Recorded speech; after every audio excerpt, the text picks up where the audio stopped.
गायन में, जीवन की गति में है। जुड़ गए बाबा, जुड़ राम गए। शास्त्रीय है तो लोक आजा, बैठ गीतों गए। की सोहर में भी है। राम शबरी के हैं, केवट के हैं, दीनहीन निर्धन गए के बाबा, बैठ जप गए। तप में है। ओके। श्री राम का यही विस्तार भक्तों की आस्था को पोषित और पल्लवित करती रही है। और श्री राम महापर्व में एक बार फिर से आप सभी का बहुत बहुत स्वागत। देखिए 22 जनवरी का इंतजार सिर्फ अयोध्या नहीं पूरा देश कर रहा है और बार बार इस चीज का जिक्र हो रहा है कि 22 जनवरी सिर्फ एक तारीख नहीं, वो 140 करोड़ भारतीयों की उमंग उत्साह का प्रतिबिंब है। सालों की तप तपस्या, बलिदान, संकल्प, सपने का प्रतीक 22 जनवरी। और हम इस वक्त अयोध्या में हैं और मेरे साथ इस वक्त लाइव बाबा रामदेव इस वक्त मेरे साथ लाइव जुड़ चुके हैं। बाबा रामदेव, बहुत बहुत धन्यवाद, आपने समय निकाला। लेकिन एक शिकायत, आप यहाँ नहीं आए, आपको आना था, आप किसी वजह से नहीं आ पाए, तो शिकायत पहले आपसे। लेकिन इस वक्त मैं आपको बता दूं, अयोध्या वासी आपको सुन रहे हैं, आप लाइव हैं और बड़ी संख्या में देश के साथ साथ पूरी अयोध्या आपको आज सुन रही है। तो सवाल कुछ नहीं, पहले एक संदेश अयोध्या वासियों के लिए बाबा रामदेव का। बाबा, मैं खुद मेरे भाई अमन अयोध्या आ रहा हूं 22 जनवरी को।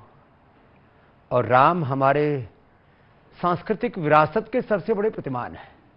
राम हमारे प्राण हैं, राम हमारी आत्मा है, राम हमारा राष्ट्र है, राम हमारा स्वाभिमान है।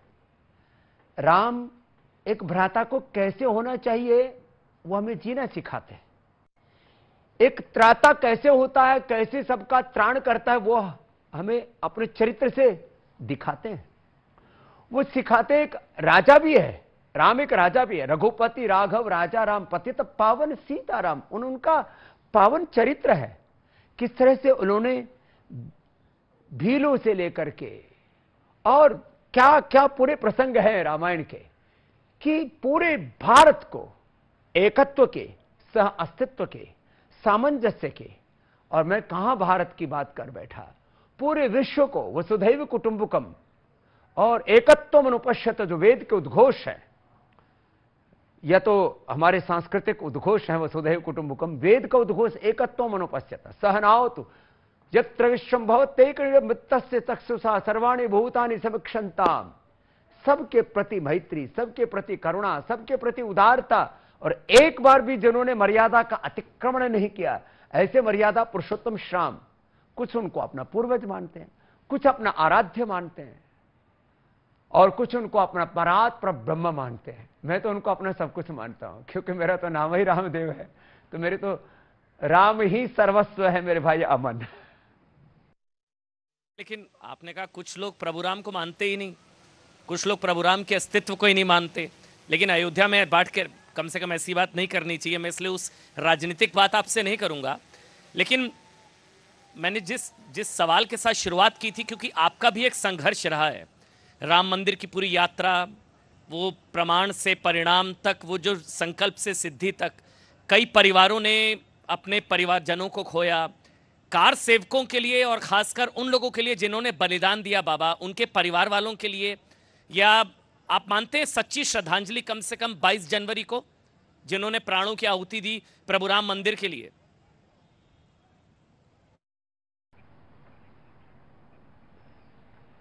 अरे, जब हम उन अपने पुरखों के बलिदान को देखते हैं, जिन्होंने अपना सब कुछ न्योछावर कर दिया केवल अपने प्रियतम राम की प्रसन्नता के लिए, और जिन बहनों की सुहाग उजड़ गए, जिन बहनों ने अपने भाई खो दिए, और जिन भाइयों ने अपनी बहनों को खो दिया, जिन्होंने अपना सर्वस्व न्योछावर कर दिया श्याम जी के चरणों में, मुझे तो लगता है 22 जनवरी को भी सबसे पहले उन शहीदों की शहादत को, एक तो सीमाओं पर लोग शहीद होते हैं एक धर्म के लिए, अपनी सांस्कृतिक विरासत के लिए।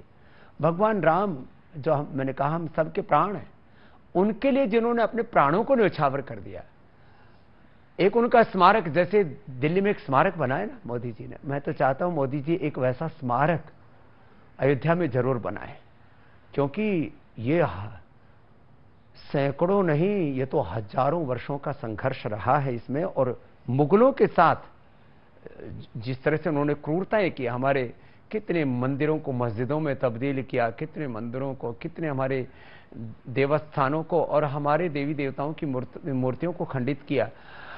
अब उस पाप के लिए मैं कोई बदले की भावना से तो कुछ नहीं कह रहा हूं, लेकिन ये आगे पाप नहीं होना चाहिए कतई।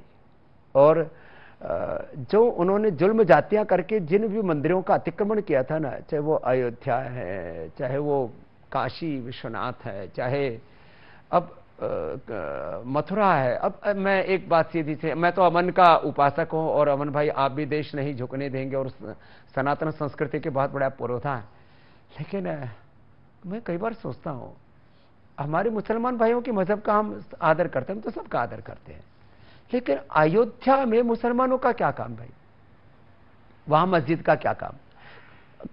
काशी विश्वनाथ में अब ज्ञानवापी नाम ही बता रहा है कि वो ज्ञानवापी जो है मंदिर तो हो सकता है, ज्ञानवापी मस्जिद कहीं पूरी दुनिया में न तो उर्दू का शब्द है, न फारसी का, न पता नहीं किसी का भी नहीं है ये। और फिर जहां हमारे कृष्ण कन्हैया की भूमि है वहां पर हर जगह इन्होंने झगड़ा डाला। और अब तो मुझे लगता है अब तो हमें ये सांस्कृतिक आजादी मिलनी चाहिए, आजादी के 75 वर्ष बाद तो मेरे भाई अमन। नहीं तो बाबा फिर क्या आप इस तरफ इशारा कर रहे हैं कि रामलला हम आएंगे के बाद अब कृष्ण लला हम आएंगे? क्योंकि अब मथुरा में भी सर्वे का आदेश हो चुका है, सुप्रीम कोर्ट ने दखल देने से इनकार कर दिया है। राम मंदिर में भी जो शुरुआत सर्वे के साथ हुई थी, जब मंदिर के साक्ष्य मिले थे, ज्ञानवापी परिसर का भी सर्वे, अब मथुरा का भी सर्वे। तो क्या आप इस तरफ इशारा कर रहे हैं कि अब कृष्ण लला हम आएंगे और यहाँ की तैयारी और अगली बारी मथुरा वाली? बोलना चाहिए जैसे हम अयोध्या को राम जन्मभूमि बोलते हैं, जन्मभूमि का आंदोलन ही नहीं बोला, विवादित तो वो लोग बोलते हैं जो है, जो हर जगह पचड़ा डालते हैं, झगड़ा डालते हैं, अमन चैन के जो दुश्मन है मेरे भाई अमन जी। तो देखो ये कृष्ण जन्मभूमि का मुद्दा है, उसमें मस्जिद का क्या काम भाई? मैं मक्का मदीना में कहूं कि मैं वहां पर जो है शिव मंदिर बनाऊंगा, मैं वहां पर राम जी का, कृष्ण जी का, हनुमान जी का मंदिर बनाऊंगा, तब मैं विवाद करूंगा। तो जैसे मैं मक्का और मदीना में यदि मंदिर बनाने की बात करता हूं तो यह विवाद होगा, ये युद्ध होगा, ये खून खराबा वाला काम होगा। ऐसे ही हमारे काशी विश्वनाथ में, हमारे अयोध्या जी में, हमारे जो है वृंदावन में, कृष्ण कन्हैया की भूमि में, मथुरा में, इनका क्या काम है? तो देखो भाई, आप अपने मस्जिदें बनानी है खूब बनाओ, लेकिन हमारे देवस्थानों को तो कम से कम सांस्कृतिक रूप से प्रदूषित करने का या एक सांस्कृतिक युद्ध जैसा, सांस्कृतिक आतंकवाद जैसा फैलाने का, यह तो बहुत बड़ा दुस्साहस है।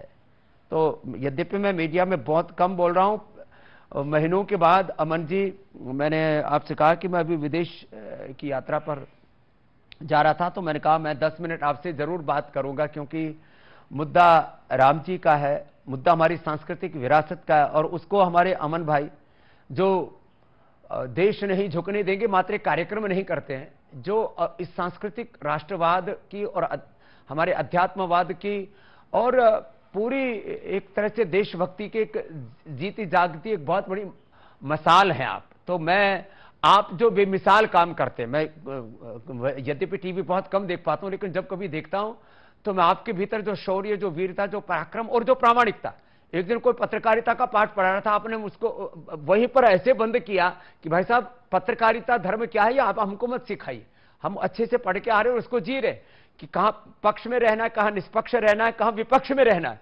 पत्रकार जो है सत्य का पैरोकार होता है, तो वो आप जो सत्य की पैरवी करते हैं मेरे भाई अमन जी, इसलिए मैंने आपसे आज बात करने के लिए आपको मना नहीं कर सका कि, और बात राम की है और बात देश की है, और वो भी अमन भाई करते हो। तो देखो भाई, अपने दिल की बातें कुछ आपसे साझा कर रहा हूं, अब हो सकता है कुछ मेरे भी और दुश्मन बन जाए, तो हमने तो ठान ही रखा है। मतलब जैसे राम के अस्तित्व को नकारने वाला ही अगर सच्चा पत्रकार है तो मुझे वो उपाधि नहीं चाहिए। लेकिन एक उदाहरण आपने मथुरा का दिया। अभी इंद्रेश कुमार आरएसएस के सीनियर लीडर हैं, उन्होंने एक सुझाव दिया कि सांप्रदायिक सौहार्द की एक बड़ी मिसाल होगी अगर मुसलमान भाई बड़ा दिल दिखाएं और काशी और मथुरा को सौंप दे कोट अनकोट इंद्रेश कुमार, आपको लगता है कि ये एक बड़ी मिसाल कायम की जा सकती है सांप्रदायिक सौहार्द की? ऐसे में जो बंटवारे की दुकान चलाते हैं उनके भी दुकान पर ताला लगेगा। लगता है कि एक मिसाल पेश की जा सकती है, मतलब अयोध्या कोर्ट से, लेकिन काशी और मथुरा सपोर्ट से। ये होना चाहिए बाबा रामदेव। हाँ, और जो जो कह रहे हैं ना, हमने तो मोहब्बत की दुकान खोल रखी है, उनको भी मैं कहना चाहूंगा। और जो हमारे, मैं तो सभी मुस्लिम भाइयों से मिलता हूँ, ईसाई भाइयों से भी मिलता हूँ, सिख जैन बौद्ध में, तो इस मामले में गैर सांप्रदायिक आदमी हूँ, विशुद्ध रूप से आध्यात्मिक व्यक्ति हूँ, लेकिन गैर सांप्रदायिक हूँ। मैं कहता हूं हमारे कुछ बड़े तीर्थों को कम से कम उसको स्वेच्छा से आप छोड़ दीजिए। बाकी मैं इस बात की गारंटी देता हूं, मैं भी सनातन धर्म का एक योगी, एक योद्धा, एक पराक्रमी सन्यासी हूं।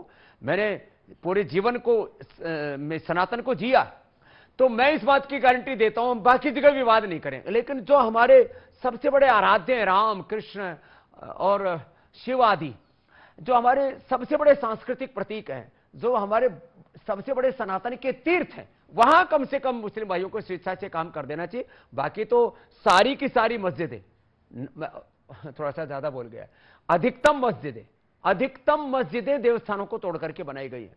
तो मैं सारी मस्जिदों को हटाने के लिए नहीं बोल रहा हूं। अब जो उस मुगलों के समय बनाई थी उन्होंने, बाद में तो काफी उन्होंने नई जगहों पर भी बनाई है, उसके लिए मैंने कहा कि उसमें थोड़ा ज्यादा बोल दिया मैंने। लेकिन अधिकतम जो हमारे देवस्थान से तोड़ करके वो मस्जिदें बनाई गई प्राचीन काल में, तो उनमें सब में विवाद करेंगे तो फिर एक बहुत युद्ध जैसी स्थिति हो जाएगी। तो जो मुगलों कालखंड के बाद जो मस्जिदें बनी उसके लिए कोई विवाद नहीं है, लेकिन मुगलों के समय जो हमारे सनातन के सबसे बड़े जो तीर्थ हैं, वहां पर जो मस्जिदें बनाई गई, एक सांप्रदायिक सौहार्द के लिए मुस्लिम भाइयों को जरूर पहल करनी चाहिए। मंच बाबा, आपने खुद राजनीतिक बात कर दी, मैंने तो राजनीतिक सवाल नहीं पूछा आपसे। आपने खुद मोहब्बत की दुकान का जिक्र कर दिया। आपको लगता है उन मोहब्बत की दुकान वालों को भी स्पष्ट संदेश जनादेश के जरिए, जो सनातन के सफाई की बात, खासकर 22 जनवरी को राम मंदिर प्राण प्रतिष्ठा का कार्यक्रम, तो 3 राज्यों के नतीजे, 24 में चुनाव, तो मोहब्बत की दुकान संभवतः उनको भी एक स्पष्ट संदेश जनादेश के जरिए कि जो सनातन की बात करेगा, या कोई संदेश आपकी नजर में 3 राज्यों की जो नतीजा है? राजनीतिक मोक्ष होने के बाद में, इतना बड़ा राजनीतिक सबक मिलने के बाद से फिर भी कोई सबक ना ले तो लगता है फिर उसका, अभी तो आंशिक मोक्ष हुआ है कुछ राजनीतिक दलों का। तो हमारे यहां आंशिक मुक्ति और पूर्ण मुक्ति की, पूर्ण मोक्ष की बात की जाती है, तो पूरा ही मोक्ष हो जाएगा मेरे भाई। और राष्ट्र के लिए, हमारे राष्ट्र धर्म के लिए, सनातन धर्म के लिए और विश्व मंगल के लिए, भारत के मंगल में विश्व का मंगल है, सनातन धर्म के मंगल में विश्व का मंगल है।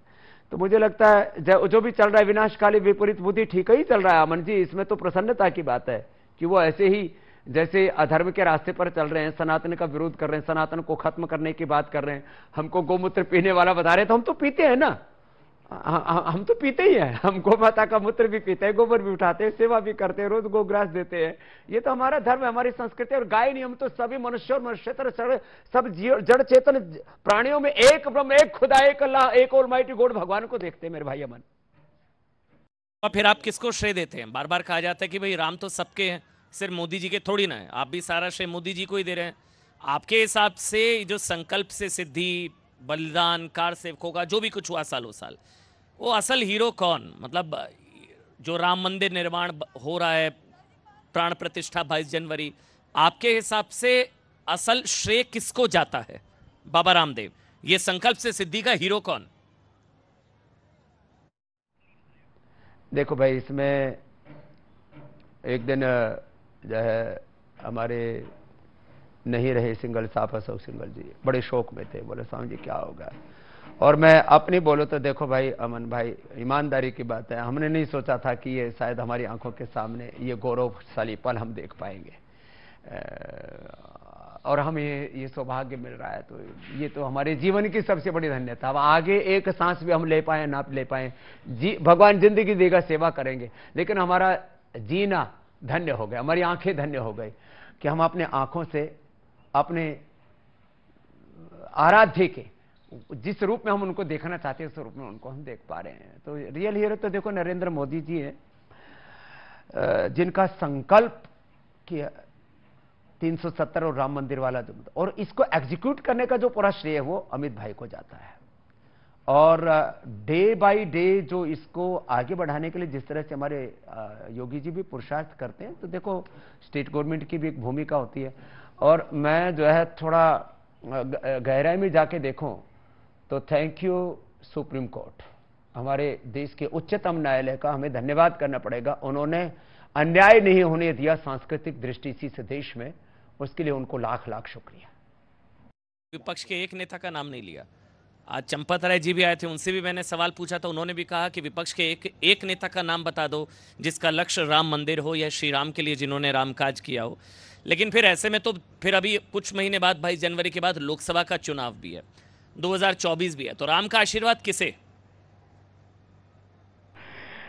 तो देखो, लोकतंत्र का महापर्व 2024 का आगाज वो जल्दी होगा, तो राम जी की कृपा और देश के मतदाताओं की कृपा उन्हीं पर होगी जो सनातन के साथ, संस्कारों के साथ समृद्धि के सोपान चढ़ने की बात करते हैं। एक तरफ सांस्कृतिक विरासत और उसके साथ अपनी सियासत, जिसको जो करनी करे, लेकिन अपनी जड़ों से जुड़ करके इस भारत को जो परम वैभवशाली और विश्व की सबसे बड़ी आध्यात्मिक, आर्थिक, राजनीतिक, सामरिक